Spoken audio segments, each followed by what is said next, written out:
میری تکبیروں کے جواب میں شرف الدین برغش بھی ایسا ہی کرے گا۔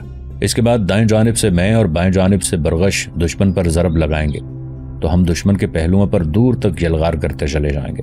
اس کے بعد دشمن کے لشکر کا کڑا، وہ حصہ جو کافی آگے بڑھایا ہوگا، صلاح الدین تم اس پر اچانک حملہ آور ہونا اور میرے خیال میں تم اس لشکر کو برباد کرنے میں کامیاب ہو جاؤ گے۔ شرف الدین برغش، صلاح الدین اور عزیز الدین جرویک تینوں نے شیرکو کی اس ترکیب سے اتفاق کیا۔ پھر وہ اپنے حصوں کے لشکر کو حرکت میں لاتے ہوئے دشمن کے لشکر کے عین سامنے آ کھڑے ہوئے۔ جب دونوں لشکروں نے اپنی صفیں درست کر دیں تب حملے کی ابتدا صلیبی اور مصر کے متحدہ لشکر نے کی اور وہ شیرکو کے لشکر پر اندھے خشک بے کراں ہواؤں، سخت صحراؤں کے اندر خون کے پیاسے غراتے بھیڑیوں اور دشت در دشت جوش مارتی اور نفرتوں کی مثال بنتی مسافتوں کی طرح ٹوٹ پڑے تھے۔ شیرکو کے اندازے درست ثابت ہوئے۔ دشمن یہ خیال کر رہا تھا کہ مسلمانوں کے لشکر کی کمانداری شیرکو کر رہا ہوگا، لہٰذا اس پر دباؤ ڈالو۔ اگر اس پر پسپائی کا دور ہوا تو مسلمانوں کی شکست اور ان کی کامیابی یقینی ہو جائے گی۔ سو انہوں نے قلب لشکر پر اپنی ساری توانائی صرف کر دی، لیکن دشمن کی بدنصیبی کے قلب لشکر میں اس وقت شیرکو نہیں صلاح الدین تھا۔ جس وقت قلب لشکر پر زور پڑا تو شیرکو کی تجویز کے مطابق تھوڑی دیر تک دشمن کے حملوں کو روکنے کے بعد صلاح الدین نے اپنے لشکر کے ساتھ پیچھے ہٹنا شروع کر دیا۔ اس کے پیچھے ہٹنے کے عمل کے ساتھ ہی ساتھ شیرکو اور شرف الدین بھی اپنے لشکر کو پہلو کی طرف ہٹانے لگے۔ اس طرح صلیبیوں کو آگے قلب پر ضرب لگانے کے لیے کافی جگہ میسر آ گئی تھی۔ جس وقت صلاح الدین ایوبی کے لشکر کے ٹکراؤ صلیبی آگے بڑھ رہے تھے تب شیرکو نے اپنے کام کی ابتدا کی۔ سب سے پہلے اس نے بے جہت اور بے مہار کر دینے والی آندھیوں اور گرم لفظوں کی بجتی نوبت کی طرح زوردار آواز میں تکبیریں بلند کی۔ پھر وہ ذلت و پستی کے کفن پہناتی خشونت آمیز سرحدی ہولناکیوں اور روحوں کی نزہت گاہوں، خیالات کی دنیا کے جذبوں تک کو فنا کر دینے والے چنگاڑتے کپڑے پھاڑتے طوفانوں کی طرح حملہ آور ہو گیا تھا۔ شیرکو کا یہ حملہ ایسا زوردار، ایسا بھرپور لگتا تھا کہ زندگی کے سایوں کو بدترین دھوپ اور اعلیٰ خواہشوں کو انہونی حسرتوں میں تبدیل کر دینے والی تباہی کی تباہ غم انگیزیوں نے اپنے کام کی ابتدا کی ہو۔ اپنی تیز اور جان لیوا حملوں کے باعث شیرکو صلیبیوں کے لشکر میں کوہساروں میں پھیلتی کوہر خونی قبا وحشت آمیز ابا پہنا دینے والے ابتلاؤں بھرے گرداب کی طرح گھستا چلا گیا تھا۔ شیرکو کے ساتھ ہی بالکل اس کے انداز میں شرف الدین برغش نے اپنے کام کی ابتدا کی۔ اس نے پہلے آوازوں کی گلیوں سے گزرتی دہکتی چنگھاڑتی وحشت ناکیوں کی طرح تکبیریں بلند کی، پھر وہ بھی دشمن پر اپنے نشانوں پر قضاء اٹھاتے وقت کی بدترین حدتوں، زلزلوں کی آوازوں سا بھڑکاؤ کرتی تلواروں کے ساز پر رقص کرتی بجلیوں اور ظلمات تک میں جوش مار کر ابھرتے آوازوں کو تحلیل کرتے انتقام کی طرح ٹوٹ پڑا تھا۔ شیرکو دائیں جانب سے دشمن کے لشکر میں گھسنا شروع ہو گیا تھا، جبکہ شرف الدین اسی کے انداز میں بائیں جانب سے لمحوں کی بے روک یورش، عذابوں کے خونی قصوں اور سزاؤں کی ہولناک داستانوں کی طرح اپنے سامنے آنے والے صلیبیوں کو کاٹتا ہوا ان کے اندر گھستا چلا گیا۔ شیرکو اور شرف الدین برغش دونوں کے حملہ آور ہونے کے باعث اب صلاح الدین نے اپنے کام کی ابتدا کرنی تھی، اور اس نے اپنے کام کی خوب ابتدا کی۔ اس نے جب دیکھا کہ اس کا چچا شیرکو اور دوسرا سالار شرف الدین برغش بہترین انداز میں اپنا کام کر چکے ہیں، تب اس نے بھی دھکی شعلہ بار چمک، سمندروں کے ابلتے سینے پر برہنہ بگولوں اور کوہستانوں کو بے آب کر دینے والی حدتوں کی طرح اپنا رخ بدلا۔ طے شدہ لاہ عمل کے مطابق اس نے بھی تڑپتی سسکتی خلاؤں میں جہاں جذبوں کو عیاں کرتے اپنے ہونے کا ادراک دیتے جنگل کے فتنوں کی طرح تکبیریں بلند کیں۔ پھر وہ صلیبیوں کے اس لشکر پر جو کافی آگے بڑھایا تھا اور جس پر پہلوؤں پر شیرکو اور شرف الدین برغش کاری ضرب لگا چکے تھے، وہ بھی اس لشکر پر ظلمت شب کے حصار میں تشنگی کا کرب نازل کرتے ہوں کے عکسوں، طوفانوں، خیالات کی حسین وادیوں میں تاریک وسوسوں کے خمار، صدیوں سے برائی پر آمادہ ذہنوں اور لب بستہ حسرتوں کو تباہ و برباد کر دینے والے اضطراب کے بھمر اور درد و الم کی بھڑکتی آگ کی طرح حملہ آور ہوا۔ صلاح الدین کا یہ حملہ ایسا زوردار تھا کہ صلیبیوں کا جو لشکر کافی آگے بڑھایا تھا اسے اس نے کاٹنا اور ان کی تعداد کو بڑی تیزی کے ساتھ کم کرنا شروع کر دیا تھا۔